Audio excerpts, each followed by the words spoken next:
So you see, I was about 16 years old, Queens, New York, and one of the girls in the crowd she was that way. She was an nymphomaniac. It was a cold winter's evening.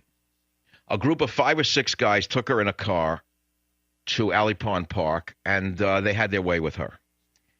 I was one of the guys in the car, and I did not want my way with her. In fact, I felt bad for her. I didn't know what to do. I was the idiot, sensitive kid in the back who was laughed at. Like, hey, it's your turn.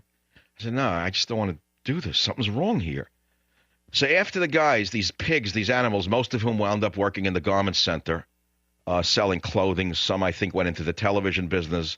One went into the record business, got through with her. The car went back to her house. And here's the whole crux of the story. It's not like laughing about the nymphomaniac in the car. Here's the crux of the story. Car pulls up back in front of her house, and she lived in a nice house. And her father's waiting for her on the lawn of the house with an overcoat.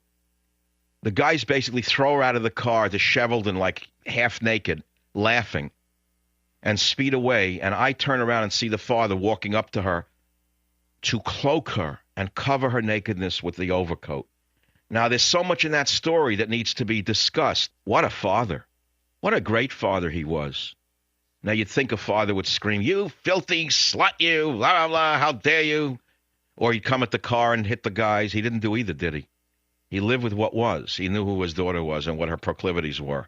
I don't know how she wound up. I mean, maybe she turns out. A lot of people go through these phases, and they, in the woman's side, can straighten out. I mean, I don't know what they become, maybe a yoga instructor or something later on in life, or if they're a male and they suffer from satyriasis, they become a president like Bill Clinton. If they suffer the equivalent of nymphomania in male, it's satyriasis, and that can make you into a wonderful president in some cases. But in either case, that's the story of the nymphomaniac at Alley Pond Park.